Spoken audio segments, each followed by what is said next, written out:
younger 20s, none of them have had kids that are like seeing me do this in that Right. space and like, oh wow, like they're aware now, right? Like when I was young, I didn't see that. So as soon as it came across their peripheral, like now it's in their mind. Like, oh, okay, this is a thing. This is what she's doing. Then we have those conversations. So I'm talking to my younger cousins about like the benefits. And, I'll even say, like, I know this seems weird, but like, let's talk about what it is and why, and how it's 100% normal. And it's just not a thing in our family yet. But we, excuse me, you and I are here to change that. So that's one thing. I've been to college and graduated. I'm the first generation for that, which is one thing, but it's not really like a clout type thing to me because college isn't for Mhm. everybody, right? So I don't look at it in that aspect, but like finishing something or saying I'm gonna do something and do it without, the support of, oh, my auntie also went to college, or they know what that's about.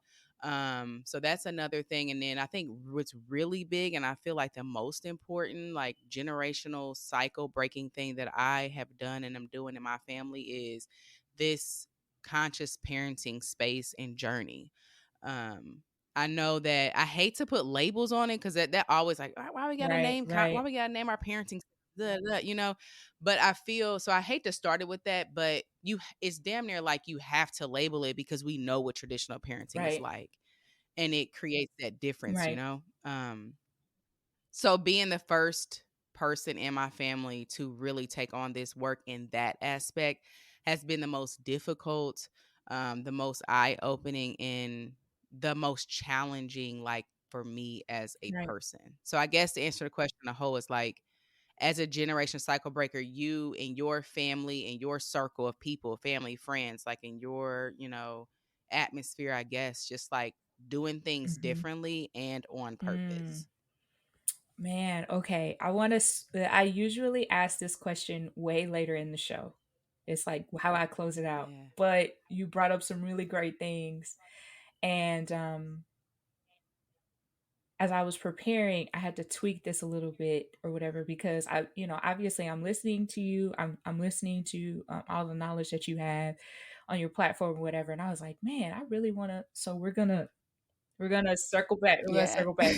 Let's So do it. I've been doing a mixture of creating affirmations with guests or that I'd give to guests for them to reflect on and or like the guests create one. And so earlier this month, Mhm. Dr. Christina White, we were talking about her mother's legacy because her mother passed away. We were talking about and how difficult that was because she had given birth, but the distance between her giving birth and her mother passing was like less than a month. And so like what that was Oh, like for her wow. in that process and what she's been learning through her motherhood journey while also grappling with grief. And so I asked her about one of the things that her mom would always say, or if she had any affirmations. And she said, my mom wasn't big on affirmations or nothing like that. But she did always say, we'll always figure it out. And while I'm not a mom, I am a Black woman, and and Yeah. I resonated with that so much because I've heard it 1,010 times, being in the spaces that I've been in, but also I can infer how relatable that would be to mothers, especially if they're trying to navigate like a motherhood or parents in general. They're trying to navigate a parenthood journey that looks differently from what they've had before. So when you're hearing, Yeah.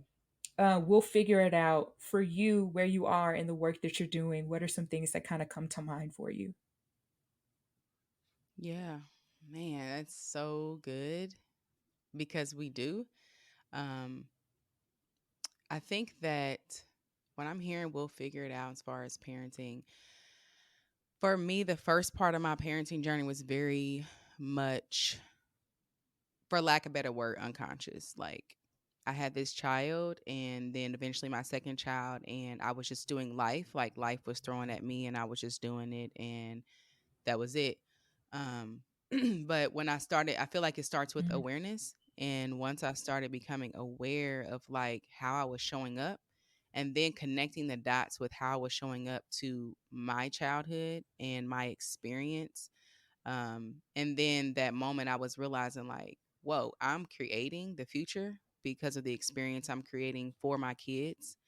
a lot of things set in of just like defeat sometimes because I'm like, man, our son was like 12 or I've always been a little different from my family, like not very much, how our black Yep. culture is. And like, I've always been a little odd, like, she almost like, oh, she over there white parenting, or you know what I mean? Like, so it's always been, I mean, I was still beating my kid's ass, but it was very much Yeah. different and on Yeah. purpose and so I've always been a little odd in that way in regards to my family dynamics. But when I became aware of like how important it was what I was doing, I did have a lot of like negative things come up because you start taking it more Mhm. serious. And it just, because I had those negative feelings and those negative thoughts, like I talk about a lot of this when I'm coaching, like our thoughts always create our Yeah. reality because it causes certain feelings and causes us to take certain actions. And so I spent a lot of time just like in negative thinking about what I did. And so that was showing up in what I was Mhm. currently doing.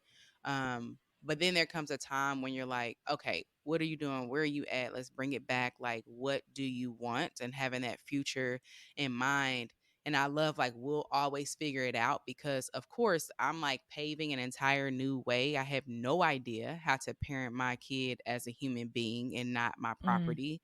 And I have no idea how to um show up for them as a human being and meet their needs in that way and not parent out of fear, which is what I look at like traditional parenting is all like, let me be a certain way to this kid to make sure they don't Right, be I'm this I'm way. beating my Like it's child very out of much fear, because if I beat them, I'm gonna scare oh them enough God. to, or I'm yelling at them out of fear, because if I scare them enough, then they won't make these certain decisions. The louder I am, the more they're going to, quote unquote, "listen to me," because they're not gonna give me any other option but to listen because I'm yelling at them. That's that type of Yes. yeah, which is not true Absolutely. at Yes. all. Not true at Because if all, somebody were to man. yell at It's but you, I know for a fact there are other adults that would be like, "Who who who is she talking to?" period. Period. I mean, it always causes it's not like, oh my God, yeah, you're right. Let me get my shit together. It's like, hold on, who you talking to? Now we got Right, defensiveness. right. Now we got, all these things. And because of that, I'm like, wait, like I want my kid to thrive. I want them to also have a relationship with me as with like as a human being, not like, yeah, that's my mom. Let me code switch right now because I can't be Right. myself. Especially as my teen is, he's 17 now. Like I want him to talk to me. I want him to be like, yeah, that's my mom. There's mutual respect there and this and that, but I don't have to be like this different person when I'm talking to Mhm. her. So all these things came up and I would love to say that like it was just a great experience and this and this. No, it was just so much back and forth in my mind of just like I guess if you think of like a caterpillar, I guess just came to my mind, like the evolvement of Mhm. that. Mhm. Like, and it was painful because I also wasn't sure. Yeah. So, like, when you talk about you'll always figure it out, like, what do you mean? Like, I don't have to hit my kid, like, and they're gonna be okay. They'll be, But how good do you human beings know? in How do you society. Like, know? are How you do you sure? know? Like, are you sure? Like, I only got one chance with these kids. Are Right. you sure? So it was so much turmoil. And so you'll always figure it out. Like, I know that, like, when we have things we want to know, when we're serious about anything, like intuition, God, everything, universe, everything works together and brings us what we need. And so that's why I think that, that quote, like, you'll always figure it out, is absolutely amazing because you will. So what comes up for me in that is like I started like Stacey Patton, who, also doesn't have any kids. So she gets a lot of, slack about, how kids, how you telling people how to raise them, but she's done the research that Mhm. we need to like why beating black bodies is like not Yeah. the thing, not what we It is should be not the doing, vibe.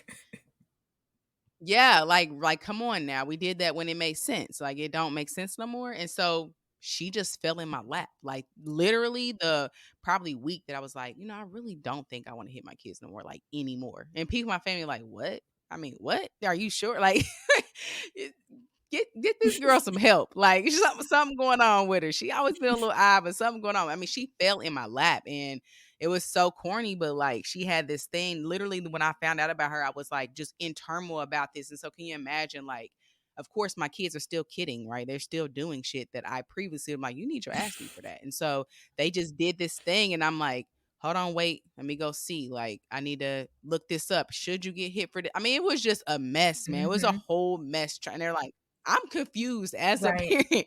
And she had this thing, like, it was so corny, but like you printed off this I don't know, agreement or something, and it had on there like, "I will never hit you again, blah, blah, blah," right? And it was like this campaign. I'm like, "Fuck it, I'm doing it." And my husband, yeah, I don't think were we married? Yeah, we were married at the time. He's like, "Man, what? I am not with this." You know, I was like, "Well, I don't know what you own."